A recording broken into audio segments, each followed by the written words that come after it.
नहमदुहु व नुसल्ली अला रसूलिहिल करीम अम्मा बाद औज़ु बिल्लाहि मिनश शैतानिर रजीम मिन हम्ज़िहि व नफ़्ख़िहि व नफ़्सिहि। ये सवाल किसी भाई का था कि जादू क्या है, क्या जादू के ज़रिए इंसान की मौत भी वाक़या हो सकती है? कारोबार और सेहत क्या जादू से ख़राब या तबाह किया जा सकता है?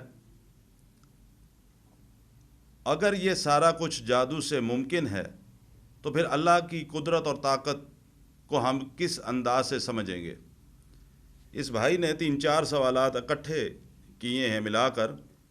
सबसे पहले ये बात समझना ज़रूरी है कि जादू किसको कहा जाता है, जादू क्या है।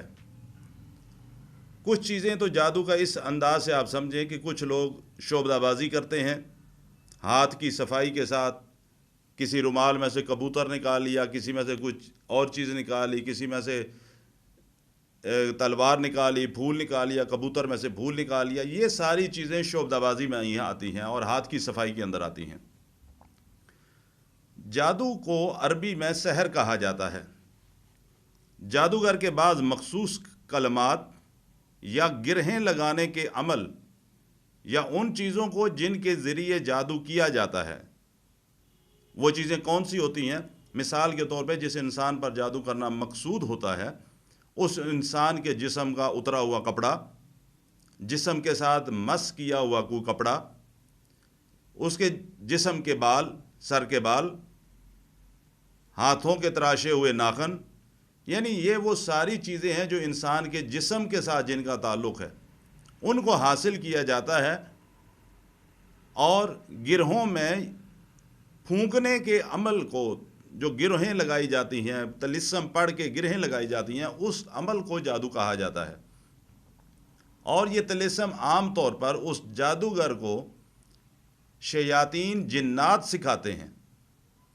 ये बड़ा एक हसास टॉपिक है। इस हवाले से एक बात अर्ज़ करता चलूँ कि आजकल हर जगह आपको नज़र आएगा कि फ़लाँ शख्स भी जादूगर है, फ़लाँ। ये वक्ती तौर पर अपनी ज़रूरियात ज़िंदगी को पूरा करने के लिए, माल के हसूल की खातर ये छोटे मोटे बैठे हुए हैं जो जादू के काम कर रहे हैं। लेकिन जो असल जादूगर होता है वो, या असल जादू इन लोगों के बस की बात नहीं। जो असल बड़े जादूगर होते हैं उनका जादू उस वक़्त असर करता है जब उनके साथ जो काम कर रहे शयातीन जिन्नात होते हैं, जब तक वो उनकी डिमांड को पूरा नहीं करता, उनकी बातों पर अमल नहीं करता। और शयातीन की बातें हमेशा अल्लाह की बगावत और नाफरमानी वाले काम होते हैं। मसलन वो महरम रिश्तों की पामाली करवाता है, कुरान के अवराक के साथ तहारत करवाता है, गैर अल्लाह के नाम के कोई जानवर ज़िबा करवाएगा, या इस तरह के वो सारे काम जो गुनाह कबीरा हैं और अल्लाह की नाफरमानी वाले काम हैं, वो सारे काम जब करवाएगा तो फिर उस जादूगर का जादू उसको फ़ायदा देगा। फ़ायदे से मुराद कि वो असर करना शुरू करता है। और ये जादू बीमारी का भी हो सकता है, खावंद बीवी के दरमियान तलाक करवाने के लिए, जुदाई के लिए भी हो सकता है।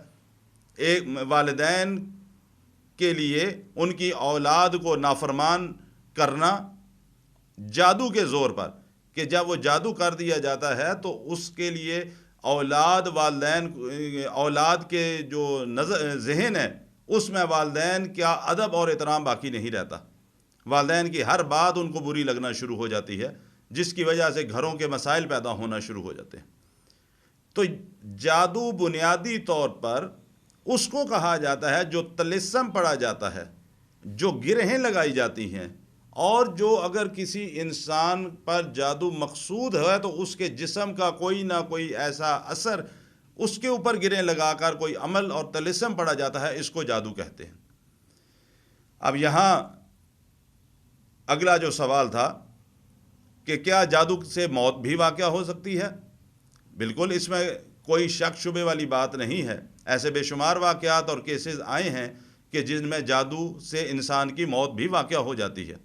मिसाल के तौर पर कोई ऐसी बीमारी लाहक हो जाए कि जो डॉक्टर की दवाई के साथ भी आराम ना आ रहा हो, उसके पीछे कहीं ना कहीं शैतानी असरात ज़रूर मौजूद होते हैं। इस हवाले से मैं तफसील اپنی اگلی گفتگو میں انشاءاللہ کروں گا۔ اللہ تعالیٰ عمل کی توفیق عطا فرمائے۔